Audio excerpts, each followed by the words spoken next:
What happens when a billionaire's mistress, drunk on power, confronts the wife at a high society gala and says, "You can't stop us"? You expect tears. You expect a scene. You expect a humiliated wife to flee the party. You don't expect the wife to smile. Ellie Vance didn't just smile, she waited. Because Us was her husband, Jaden, and her new star employee, Kira. And stop was the last thing she intended to do. She wasn't just planning to stop them, she was planning to erase them. This is the story of how one woman reminded all of New York who really built the empire. The penthouse on Fifth Avenue wasn't a home, it was a statement. It was 3 floors of polished marble, glass, and air overlooking Central Park. Its walls were adorned not with family photos, but with a rotating collection of masters, a Rothko here, a de Kooning there. This was the world Ellie Vance had curated, or at least the world she was credited with curating. To the public, Ellie Vance was the perfect billionaire's wife. She was the elegant, philanthropic shadow to the titan of industry, Jaden Vance, the celebrated CEO of Vance Capital Partners, VCP. Jaden was the face, the charisma. He was the one on the cover of Forbes and Fortune, the Oracle of Manhattan. Ellie, with her quiet grace and preference for the archives at the Frick over the flashbulbs of a gala, was seen as his greatest social asset, a beautiful, intelligent, and utterly passive accessory. This evening was no different. The annual Starlight benefit for the Children's Hospital, an event Ellie herself chaired, was in full swing at the New York Public Library. The room was a sea of custom Armani and whispered 8-figure deals. Jaden was holding court by the bar, a magnetic force. The market's fearful, he boomed, his voice rich and confident. And when others are fearful, we are greedy. It's that simple. Standing just beside him, basking in his reflected glory, was Kira Thorne. Kira was new, and she was brilliant, and she was, to anyone paying attention, a shark in Chanel. Jaden had discovered her at a competing firm, and, in a move that stunned the industry, hired her as VCP's Chief Strategy Officer, a position created just for her. She was 28, with razor-sharp cheekbones and an ambition that vibrated off her like heat. Ellie watched them from across the room, idly adjusting the clasp on her diamond bracelet. She saw how Kira looked at Jaden, not with admiration, but with a hungry, possessive gleam. And she saw how Jaden, a man who feasted on adoration, was devouring it. "She's a lot," a voice murmured beside her. Ellie turned. It was Arthur Covington, the only other founding partner of VCP. Arthur was old money, old wisdom, and the only person alive who knew the truth. He was the firm's silent conscience and Ellie's mentor. "She's ambitious, Arthur," Ellie said, her voice a low murmur. "Jaden likes ambition. He calls it disruptive energy. He also calls high-risk derivatives a bit of fun," Arthur grunted, sipping his scotch. "This Project Cerberus she's pushing. It's not just disruptive, Ellie. It's reckless. The leverage is astronomical. She's convinced him he's a conquistador." Ellie's gaze sharpened. Project Cerberus, the proposed acquisition of a floundering European tech conglomerate. Kira's pet project. Ellie had read the prospectus. Her assessment was the same as Arthur's. Reckless. "Jaden has always had a blind spot for flattery," Ellie said. "This isn't a blind spot, my dear," Arthur said, his eyes kind but worried. "It's a black hole. Be careful. This one, this Kira, she doesn't just want a seat at the table. She wants the whole table and the chair you're sitting in." Ellie gave him a small, placid smile. "Thank you for the warning, Arthur. I'll be sure to check my chair." She excused herself, gliding through the crowd. She smiled, she complimented dresses, she thanked donors. But her mind was already moving. Later that night, in the sterile silence of the penthouse, Jaden stumbled in, smelling of champagne and Kira's perfume. Fracas. A laughably unsubtle choice. "Incredible night, darling," he slurred, shedding his tuxedo jacket onto a $1 billion sofa. "Kira is a miracle. She's closing the pre-funding for Cerberus. We're going to make billions." "That's wonderful, Jaden," Ellie said, tying the silk belt of her dressing gown. She was in her study, a room he rarely entered. It was lined with books, not art. "I did have a look at the Cerberus file. The debt-to-asset ratio seems concerning. The target company has massive undisclosed pension liabilities." Jaden waved a dismissive hand. "Details." "Ellie, please. You're the best art curator in New York, but leave the financial engineering to us. Frankly, it's a little unattractive when you try to play business." He said it with a patronizing smile, as if letting her in on a charming secret. For 15 years, she had swallowed this. For 15 years, she had played the role of the passive wife. Because, in the beginning, she had loved him. And in the middle, she had built him. But Ellie Vance wasn't an art curator who played at business.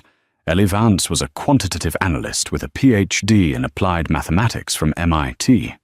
Ellie Vance was the one who, 20 years ago, had designed the Orion algorithm, the proprietary trading software that had been the true foundation of VCP's success. Jaden had been the charismatic business major she'd met in college. He was the salesman. She was the architect. She had agreed to stay in the background. She hated the spotlight, and he craved it. It was a perfect partnership, until it wasn't. "You're right, darling," she said, her voice smooth as silk. "It must be the details. I'll stick to the paintings." He beamed, kissed her on the forehead, and headed to the bedroom. "That's my girl." The moment she heard the door close, Ellie sat down at her desk. She didn't open a laptop. She unlocked a drawer and pulled out a simple, matte black terminal. No branding. No logo. She powered it on. The screen flickered to life with a simple, green text command prompt. She logged in. Her username wasn't Evance. It was Architect.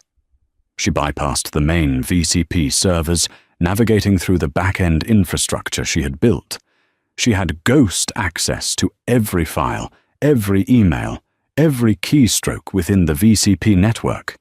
Jaden, in his arrogance, had forgotten who held the master keys. She started with Project Cerberus. She pulled the real files, not the glossy prospectus Kira had shown the board. Arthur was right. It wasn't just reckless. It was suicidal.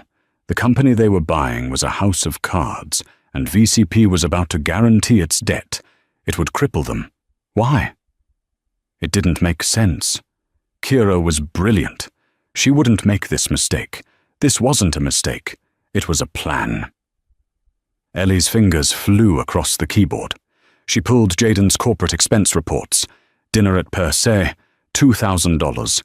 Cocktails at Bemelman's, $800. A hotel suite at the Carlyle. Ellie froze. Jaden always stayed at the Plaza. He hated the Carlyle. She cross-referenced the date with Kira's calendar. JV strategy meeting. It was a classic, pathetic cliché. But the affair wasn't what made Ellie's blood run cold. She didn't care about the infidelity. That was a dull, predictable human failing. This was something else. She began to dig into Kira Thorne. She found the transfer requests, the consulting fees, the large lump sum payments being wired to an LLC. An LLC Ellie had never heard of. Thorne Strategy and Acquisitions, LLC, registered in Delaware. Ellie pulled the incorporation documents, the sole signatory, Kira Thorne. And the funding source, a series of wire transfers from a holding company in the Cayman Islands, a holding company that Ellie recognized. It was a parking account for Jaden's personal bonuses. He wasn't just sleeping with her. He was paying her. Millions. Why? Ellie kept digging. And then she found it. The other plan. Project Cerberus wasn't designed to make VCP money. It was designed to fail. The plan was simple, brutal, and devastating. Kira and Jaden would use VCP's capital to buy the toxic Cerberus assets. The acquisition would fail catastrophically within 6 months, triggering the debt covenants. VCP would default. The stock would plummet to zero. The board would be wiped out. And then, Kira Thorne, using the millions Jaden had funneled to her and backed by a mystery partner Ellie couldn't yet identify, would step in. She would use Thorne strategy and acquisitions to buy VCP's entire portfolio, including the Orion algorithm, from the bankruptcy court for pennies on the dollar. It wasn't an acquisition. It was a hostile takeover, a corporate assassination, and Jaden was in on it. He was going to burn his own multi-billion-dollar empire to the ground, just to get rid of his partners, get rid of his board, and Ellie realized, get rid of her. Ellie sat back, the glow of the green screen illuminating her face. She felt no panic, no tears. The betrayal was so absolute, so audacious, that it transcended emotion. It was simply a problem to be solved. They weren't just having an affair. They were trying to steal her life's work.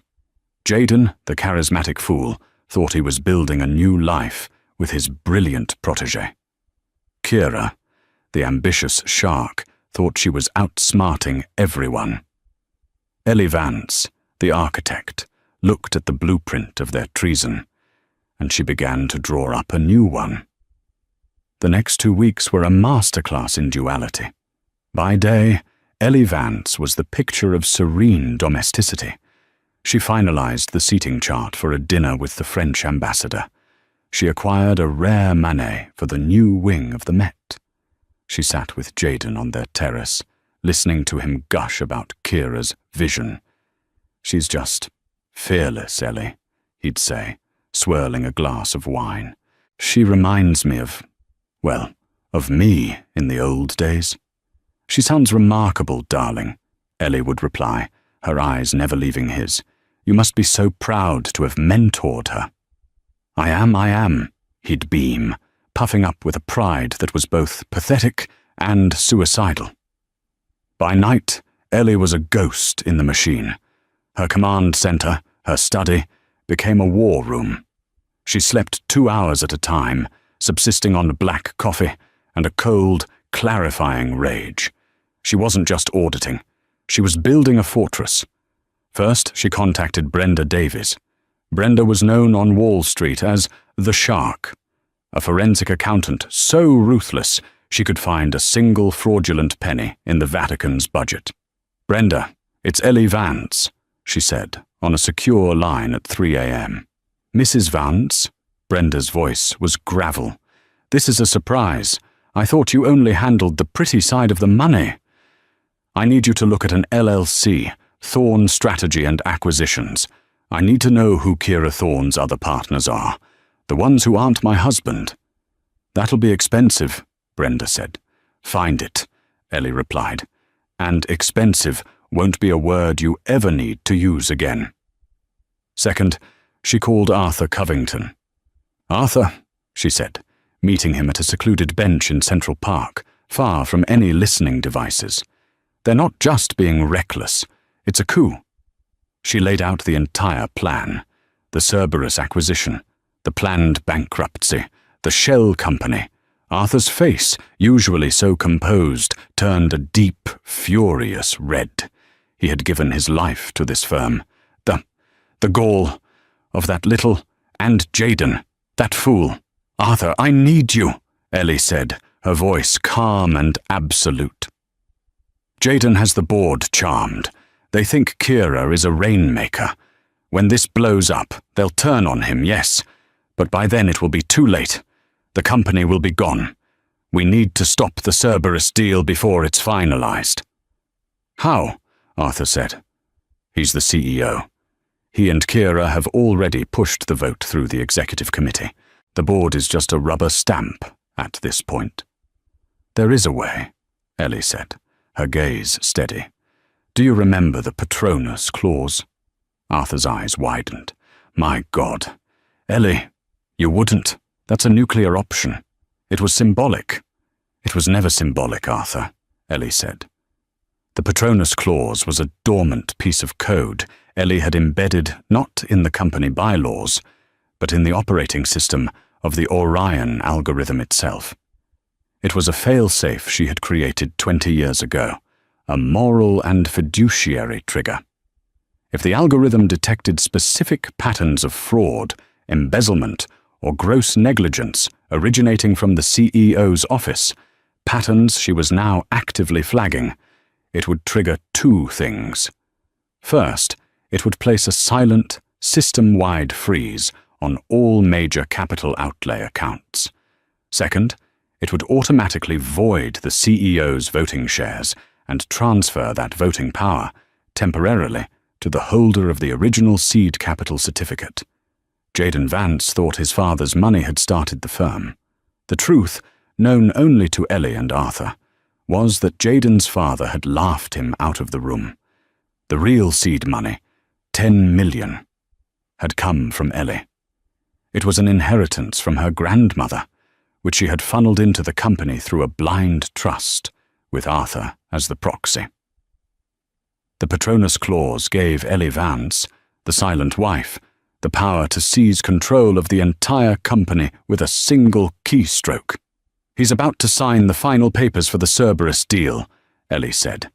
The signing is at the Hamptons Gala, this Saturday. He's planning to announce it as his new legacy. What do you need me to do? Arthur asked, his voice now firm. I need you to be there, and I need you to call an emergency board meeting. Not Saturday. Sunday, 9 a.m., at the main office. No exceptions. He'll never agree to it, Arthur said. He won't have a choice, Ellie replied. The following Saturday was the annual summer soiree at their Bridgehampton estate. It was the event of the Hamptons season. Jaden was in his element, tanned and triumphant. Kira Thorne was at his side, wearing a blinding yellow dress that left nothing to the imagination. She was no longer a protégée. She was a queen holding court, and this was her coronation. Ellie, in a classic, understated navy blue gown, watched them. She had received a text from Brenda Davies an hour before. Got him. The mystery partner. It's not a who, it's a what. A rival fund. Apex Holdings, run by Marcus Blackwood, Jaden's old college rival. Kira cut a deal to sell Apex the algorithm after the bankruptcy. Jaden isn't her partner. He's her mark. She's playing him, too. Full dossier attached. Ellie felt a flicker of something. Not pity. Just a profound disappointment. Jaden wasn't even a good villain. He was just a fool being played by a better shark.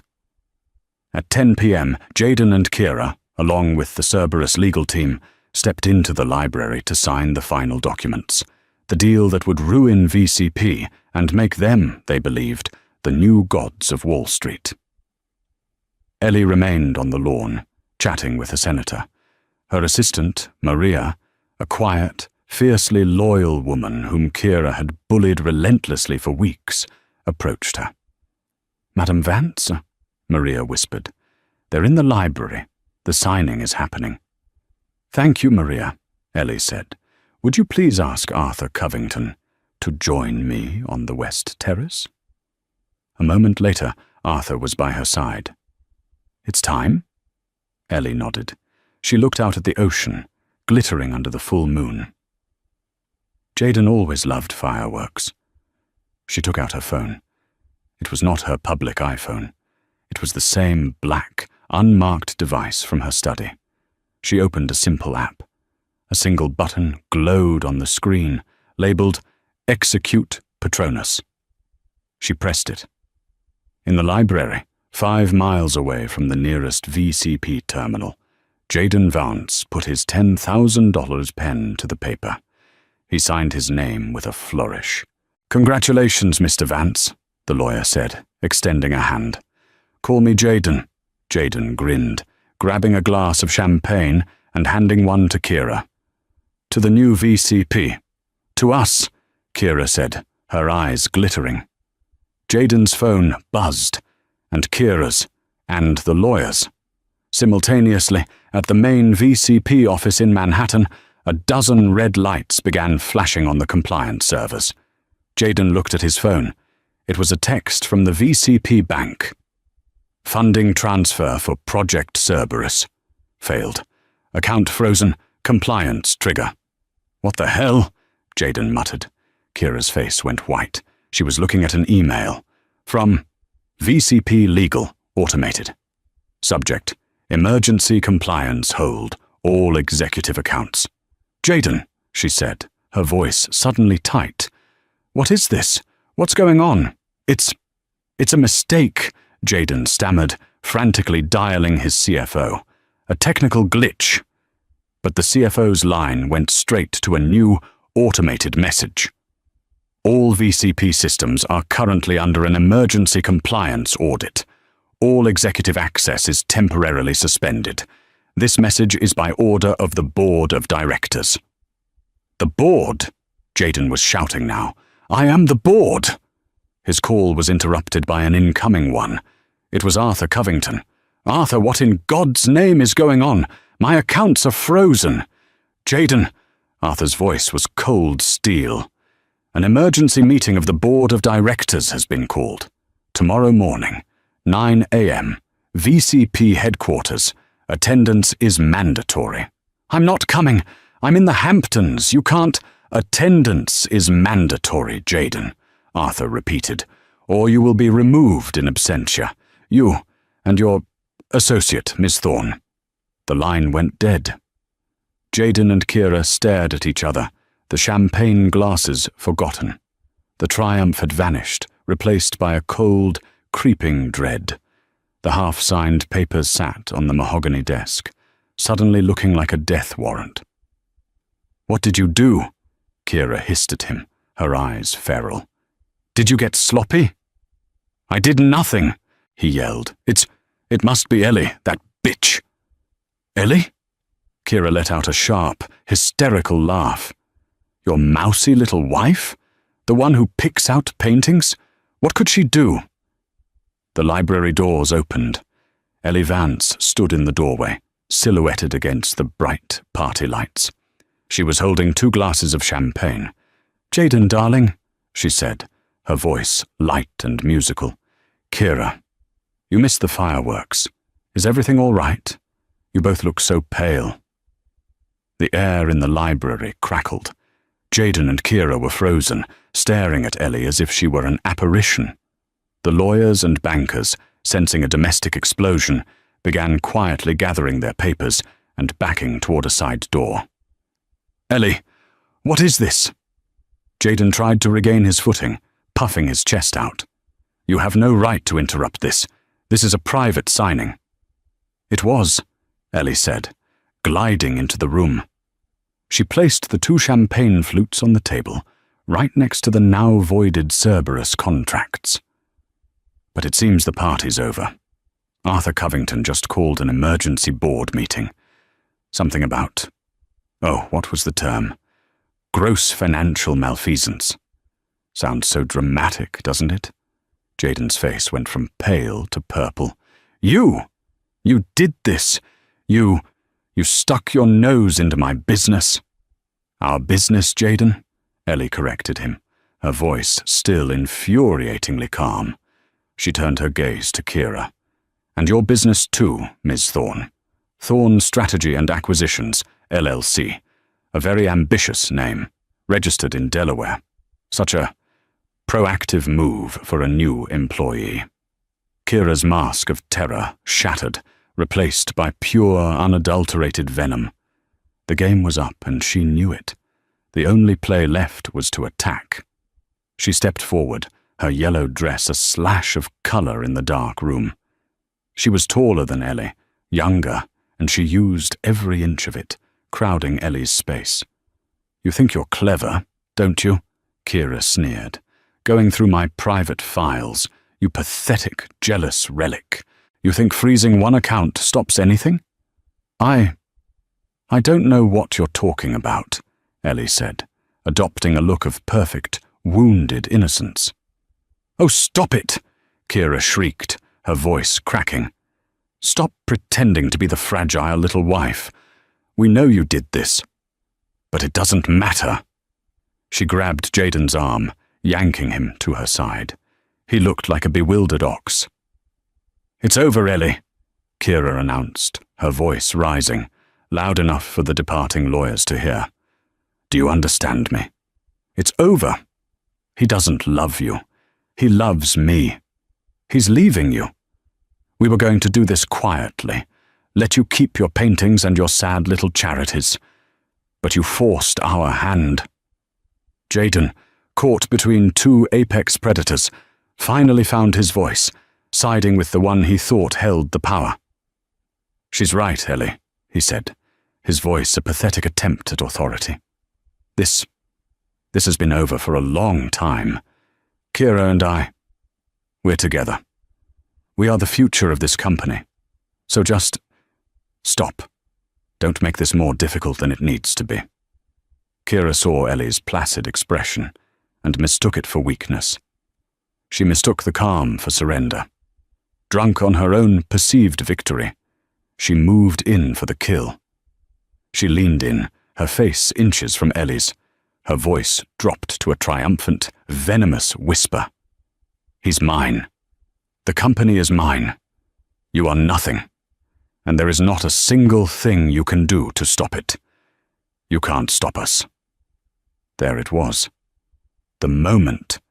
The pivot on which the rest of their lives would turn. Jaden and Kira waited for the explosion.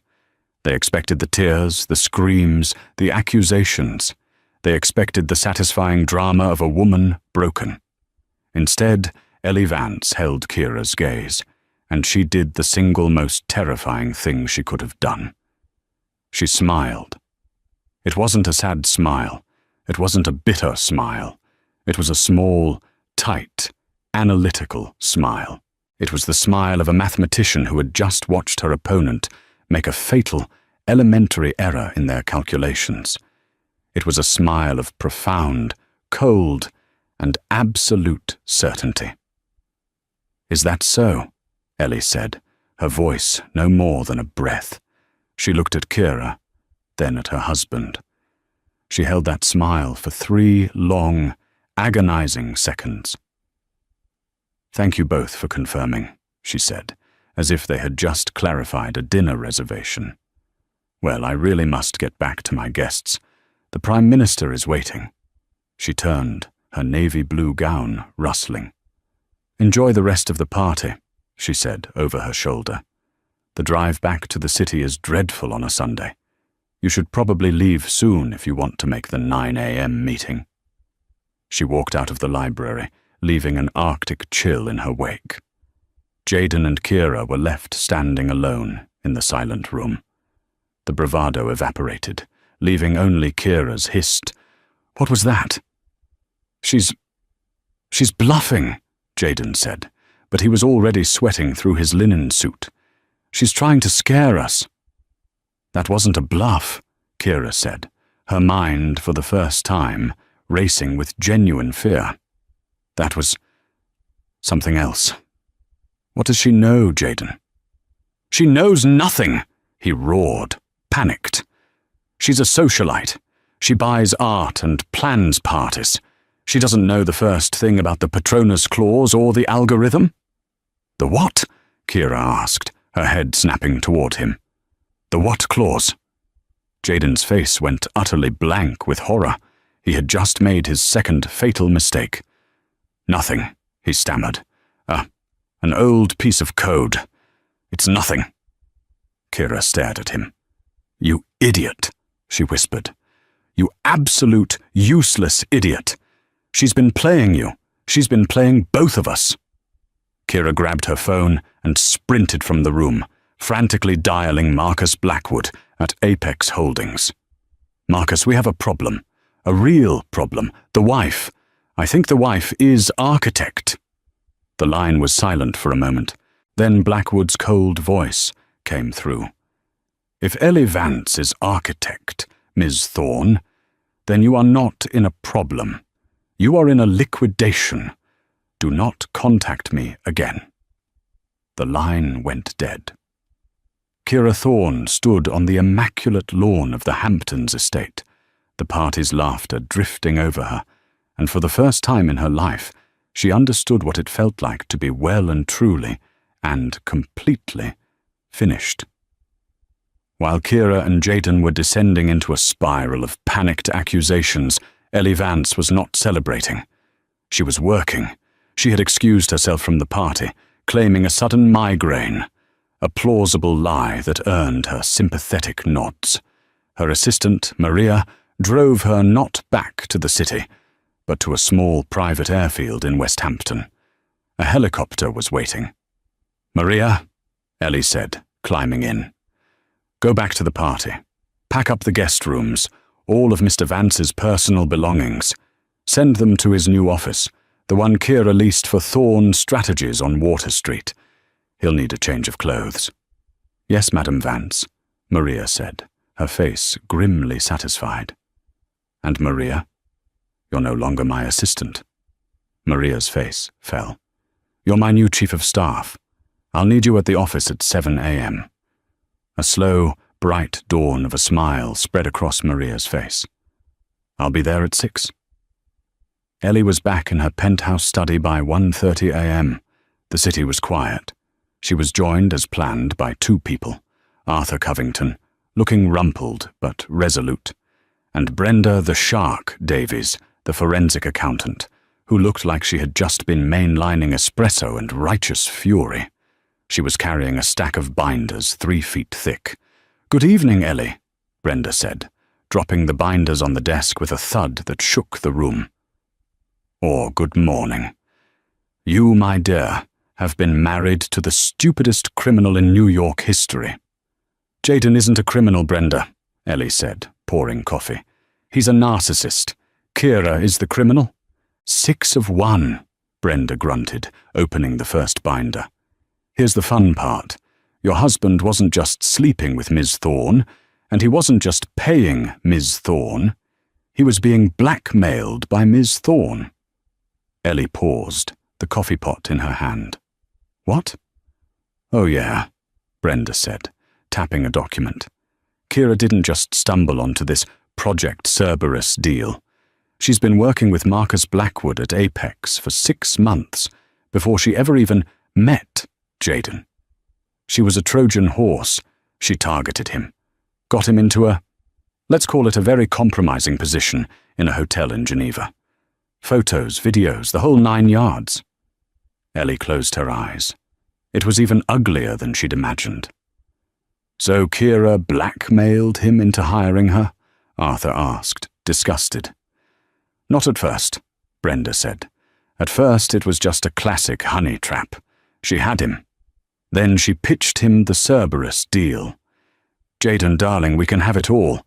We can burn this company, take the algorithm and build our own new empire. We'll be gods.' He, being an idiot in love, agreed. He thought it was his idea. He was co-conspirator," Ellie said, processing. "He was," Brenda agreed, "until about 3 weeks ago, when he got cold feet. He realized that burning the company meant facing the SEC. He tried to back out, and that's when Kira showed him the Geneva photos. She switched from partner to blackmailer. She forced him to go through with the signing tonight. He was trapped. He was going to lose his company, his wife, and his reputation either way. This way, he thought he might at least end up with the girl.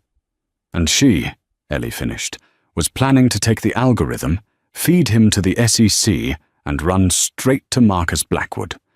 A perfect triple cross," Brenda grinned. "She's a hell of a player. I almost respect her." "So the Patronus clause. It wasn't just for his affair or the financial malfeasance," Arthur said, looking at Ellie. It was for the blackmail, the coercion. The clause was for any threat to the integrity of my algorithm, Ellie said coldly. He became a threat. She is a threat. They are a cancer, and tomorrow we cut them out. It's all here, Ellie, Brenda said, tapping the binders. Wire transfers, the blackmail files, which I recovered from Kira's deleted cloud storage, the contracts with Apex Holdings, the real Cerberus financials, which show she wasn't just buying a failing company, she was personally shorting its stock before she even pitched the deal. A clear case of market manipulation. She's not just facing termination, she's facing 20 years in federal prison. And Jayden? Ellie asked. Jayden is the world's most pathetic victim, Brenda sighed. He's guilty of conspiracy to commit fraud, yes. But a good lawyer will paint him as Kira's dupe. He'll be ruined. He'll lose his license. He'll be a pariah. But he'll probably stay out of jail. Ellie was silent for a full minute. She looked at the evidence, the ugly, sordid, pathetic story of her husband's downfall. All right, she said. Her voice was final. Brenda, you've done a masterful job. Have these binders copied. One for every member of the board, one for the SEC, and one for the U.S. Attorney's Office for the Southern District of New York. With pleasure, Brenda smiled. Arthur, Ellie turned to her mentor. You know the board. General Harrison will be angry about the dishonor. The Duchess will be furious about the risk. They will all be terrified of a scandal. They'll want to bury it, Ellie, Arthur warned. They'll want to fire Kira quietly, let Jayden retire for health reasons. They'll want to protect the firm's name. They'll want you to go back to being the quiet wife, to keep the illusion. I know, Ellie said. She stood up and walked to the window, watching the first grey light of dawn break over the city. They think the firm's name is Vance. They're about to be reminded that the firm's foundation is architect, and the architect is done with illusions. She turned back, her face set. Let's go to work. We have a board meeting to prepare.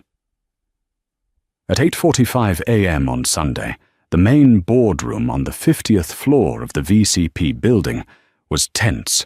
The full board was present, a rare occurrence. They had been flown in on private jets, summoned by Arthur Covington with a one-line message. The integrity of the firm is at stake. There was General Marcus Harrison, a retired four-star general whose presence lent an air of old-world gravity. There was the Duchess of Ashworth, an early European investor who rarely spoke, but whose opinion held immense weight. There were 3 other senior partners, all looking confused and furious at having their weekends interrupted. They were all murmuring, asking Arthur what was going on. Arthur simply said, "You will see." At 8:55 a.m., the elevator doors opened. Jayden Vance and Kira Thorne stormed in. They had clearly driven through the night. Jayden's linen suit was a road map of wrinkles. Kira had tried to repair her makeup, but her eyes were red-rimmed and hollow. They looked less like executives and more like fugitives. "Arthur, what is the meaning of this?" Jayden blustered, trying to take his usual seat at the head of the table. "My accounts are frozen. You've cost us the Cerberus deal. You're going to be hearing from my lawyers." Kira, trying a different tactic, adopted a look of strained professionalism. "Gentlemen, Duchess, I apologize for this internal drama. There has been a misunderstanding, a technical glitch. We can have the Cerberus deal back on track by Monday." "Please, sit down, Ms. Thorne," Arthur said, his voice cutting through her. "Both of you. Over there." He pointed to 2 chairs on the side, away from the main table. "The guest chairs." "I will not be," Jayden began. "Sit down." General Harrison's voice was a parade ground command that made Jayden flinch and, instinctively, sit. Kira, seeing she had no choice, sat stiffly beside him. The room went silent. The clock on the wall ticked to 9 a.m. The main boardroom doors opened again. Ellie Vance walked in. She was not dressed for a gala or a charity lunch. She was wearing a perfectly tailored dark grey power suit. Her hair was pulled back in a severe, elegant chignon. She was flanked by Brenda Davies, who was pushing a trolley loaded with binders, and two men in dark suits whom the board did not recognize, the firm's external legal counsel. "Ellie." The Duchess's voice was sharp. "What is this? Has something happened to Jayden?" Jayden shot up. "She's behind this. This is a domestic dispute. She's hysterical. She has no right to be here." "On the contrary, Mr. Vance," the lead lawyer, a man named Peter Finch, said. "She is the only reason you are not already in federal custody." Ellie walked to the head of the table, to Jayden's chair, and remained standing. She did not look at her husband. She addressed the board. "Good morning, ladies and gentlemen. I apologize for the abrupt summons. My name is Ellie Vance. For 20 years you have known me as Jayden's wife, but today I am here as architect." A collective, sharp intake of breath. The Duchess and General Harrison stared at her. They knew the legend of architect, the anonymous quant genius who had founded the company, but they had all been led to believe it was a partner who had died years ago. "And," Ellie continued, her voice resonating with cold authority, "as of 10:05 p.m. last night, under the Patronus clause of the VCP Charter, I have assumed temporary, absolute control of this company." That's a lie," Jayden sputtered. "The Patronus clause is a myth." "It is very real, Mr. Vance," Peter Finch interjected, as his team began placing a thick binder in front of each board member. "It was triggered by a systemic pattern of conspiracy, fraud, and corporate malfeasance, originating from your office and that of Ms. Thorne." Kira Thorne spoke, her voice shaking but defiant. "You have no proof. This is slander. I will sue you. I will sue this entire board." "Proof?" Brenda Davies stepped forward, her voice dripping with scorn. "Page 1, Ms. Thorne. Your employment contract with Apex Holdings, signed 6 months ago. Page 10, the real financials for Cerberus. Page 12, your wire transfers to an offshore account, shorting Cerberus stock. Page 30, the full transcript of your blackmail threats against Mr. Vance, including audio files." Jayden went white. "And for the board," Brenda continued, "page 50, the full detailed plan to bankrupt this company, defraud its shareholders, and sell its primary asset, the Orion algorithm, to a competitor for a fraction of its value. All orchestrated by Miss Thorne, with Mr. Vance as her unwilling and, frankly, idiotic accomplice." The room was utterly silent. The board members stared, stunned, at the files. General Harrison, a man who had seen combat, looked physically ill. "Jayden," the Duchess whispered, her voice horrified. "Is this true?" Jayden couldn't speak. He just stared at Ellie, his expression a mask of disbelief and hatred. Ellie finally turned her gaze to him. It was not the gaze of a wife, it was the gaze of a CEO. "Jayden, for 20 years I gave you my work. I gave you my name. I gave you my trust. And you, in your weakness and your ego, conspired to steal it. You brought a viper into my house." She then turned to Kira, who was trembling, her mask of defiance gone, replaced by the raw terror of a cornered animal. "And you, Ms. Thorne, you saw this firm, this man, this life, and you thought you could just take it. You thought I was a fragile painting on a wall. You mistook my silence for weakness. You mistook my grace for stupidity." Ellie looked back at the board. "The board has 2 options, a quiet retirement for Mr. Vance and a quiet termination for Miss Thorne, which will invite shareholder lawsuits and an SEC investigation that will tear this firm apart. Or we can choose option 2. What is option 2? General Harrison asked, his voice grim. Ellie stood to her full height. Option 2. We excise the cancer. Completely. We restructure. We report this ourselves. We hand Kira Thorne and her conspiracy to the U.S. Attorney on a silver platter. We demonstrate our integrity.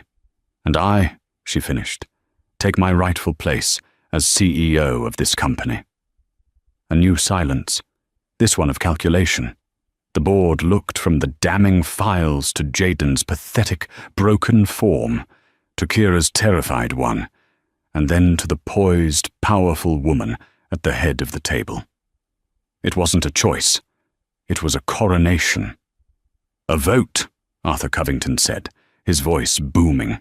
All in favor of accepting the Patronus transition, of terminating Ms. Thorne for cause, and of installing Ellie Vance as the new Chief Executive Officer of Vance Capital Partners, effective immediately. Every hand went up. The vote was done. The shift in power was absolute. Jaden Vance was no longer a CEO. He was just a man in a rumpled suit, sitting in a guest chair. He seemed to shrink. "Ellie, please," he whispered, his voice hoarse. "Don't do this. Think of our life, our legacy. We built this together. You can't just take it." "I am not taking anything, Jaden," Ellie said, her voice devoid of all emotion. "I am reclaiming what was always mine. You were a steward, and you failed." Kira, however, was not done.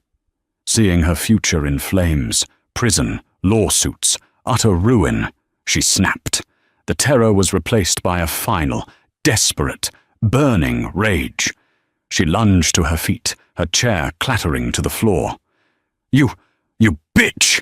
she screamed, her voice echoing in the pristine, soundproofed room. "You think this is a victory? You'll be nothing. He made you. Without him, you're just a sad, empty woman in a penthouse. You'll run this company into the ground in 6 months." She jabbed a finger at Jaden. "And you weak, pathetic fool. I gave you a chance to be a king, and you let your wife put a leash on you." "Ms. Thorne," General Harrison said, his voice a low warning. "That is enough. It's not enough." Kira was hysterical now, tears of pure fury streaming down her face. "You can't do this. You can't just erase me. We were—" Ellie watched her. She let the tirade burn itself out. She let the room absorb the full, ugly spectacle of Kira's disintegration. When Kira was finally reduced to heaving, ragged sobs, Ellie walked calmly around the table until she was standing directly in front of them both. She looked at Kira. "You told me, in my own home, that I couldn't stop you." She then looked at her husband. "And you believed her." Ellie Claes Vance spread her hands in front of her. Her voice was quiet, but it carried to every corner of the room. It was not the voice of a wife or a victim. It was the voice of an executioner. "Jaden, you're fired. Kira, you're fired." She nodded to the doors. As if on cue, 2 uniformed security guards entered the room. They were not the regular VCP guards. They were from Ellie's own private detail. "Please escort Mr. Vance and Miss Thorne from the premises," Ellie ordered. "They are to take nothing but the clothes they are wearing. Their corporate accounts, their building access, their email. Everything has already been deactivated. They are no longer employees of this firm." "Ellie, no!" Jaden cried out as a guard took his arm. "You can't. This is my name on the wall." "Your name," Ellie said, "is a liability. Security, please." The guards began to physically move them toward the door. Kira was silent now, her body rigid with shock. Jaden was a babbling, pleading mess. As they reached the elevator bank, the doors to the executive suite opened, and Maria, Ellie's new chief of staff, stepped out. She was holding a single, small, brown cardboard box.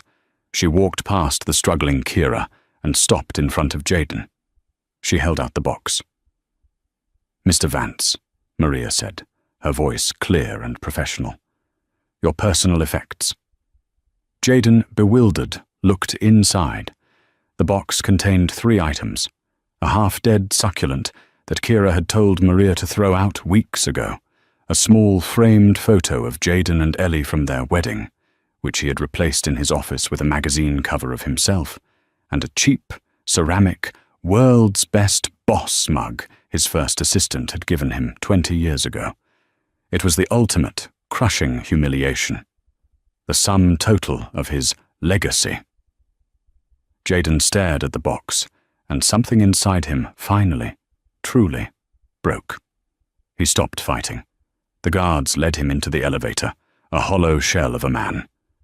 Kira gave Ellie one last look, a look of pure, toxic hatred that promised 1,000 years of revenge. Ellie just met her gaze, unblinking, until the elevator doors slid shut. Ding. They were gone. Ellie turned back to the boardroom. The board was silent, watching her. She walked back to the head of the table. She straightened her suit jacket. She looked at her new board of directors, her face all business. "Ladies and gentlemen," CEO Ellie Vance said, "we have a lot of work to do. Let's talk about the future." The fallout was immediate and spectacular. The Wall Street Journal headline the next morning screamed, "Vance Capital Shakeup, CEO Jaden. Vance out, wife Ellie Vance in. Architect revealed."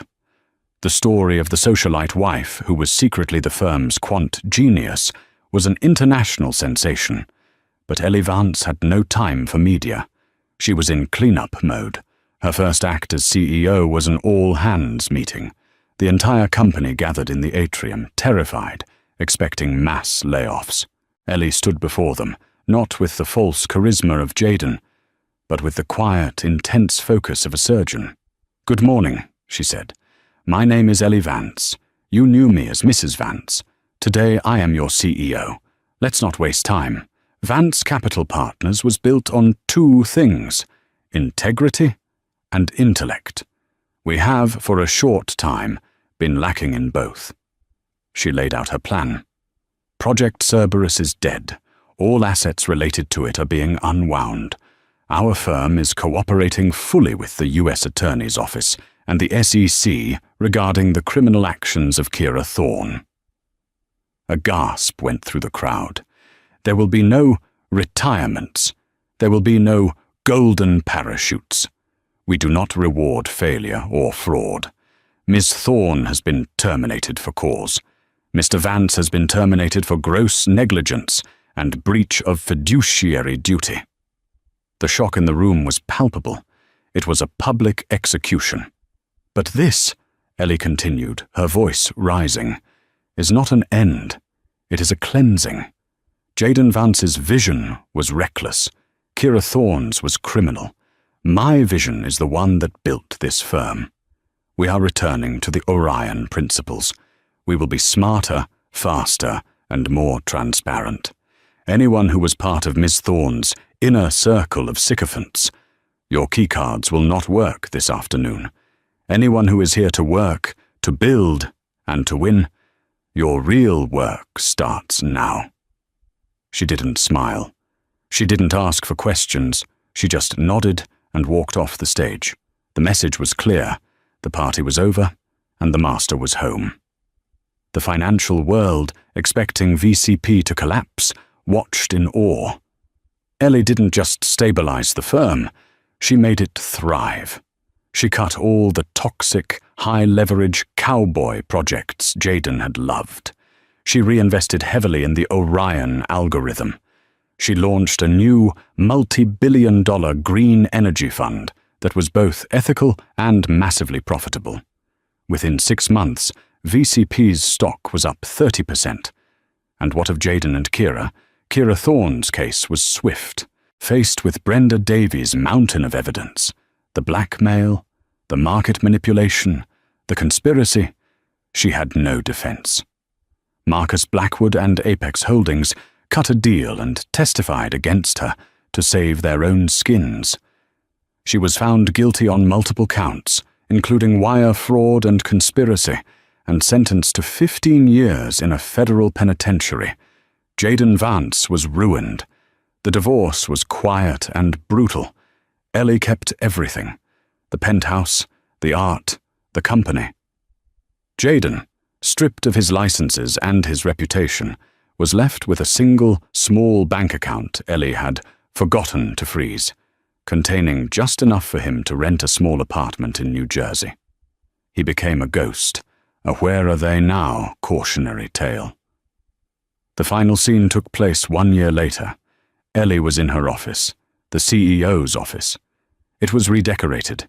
The heavy mahogany and animal heads Jaden loved were gone. It was now minimalist, clean, and dominated by a single, massive data screen showing global market flows. Her chief of staff, Maria, walked in. "Madam Vance," Maria said. "2 items. First, the U.S. Attorney's Office called. Kira Thorne's final appeal was denied. She's been transferred to the federal prison in Danbury." Ellie nodded, her eyes not leaving the data screen. "Thank you." "Second," Maria continued, a small smile playing on her lips. "Forbes is on line 1. They have finalized their list for the world's most powerful women. You are on the cover. They need to schedule the photo shoot." Ellie finally looked up. She looked past Maria, out the window, at the New York skyline, a city of sharks and kings. She had been a wife, a shadow, and a ghost. Now she was the queen. She didn't smile. She just nodded, all business. "Tell Forbes I can give them 20 minutes on Tuesday. Now patch me through to the Tokyo Fund. I want to talk about our new acquisition." The empire was stable, stronger, and unequivocally, unassailably hers. The empire was hers. The power was hers. The victory was hers. Jaden and Kira learned the hard way. Never, ever underestimate the person who signs the checks, and who wrote the code that makes the checks. They thought they were taking over a company. They forgot they were just employees in Ellie's world. What did you think of Ellie's ultimate power move? What would you have done? Let me know in the comments below. If you love stories of justice and ultimate revenge, make sure you hit that like button, share this video with someone who needs to see it, and subscribe for more true life dramas every single week. Don't miss what's coming next.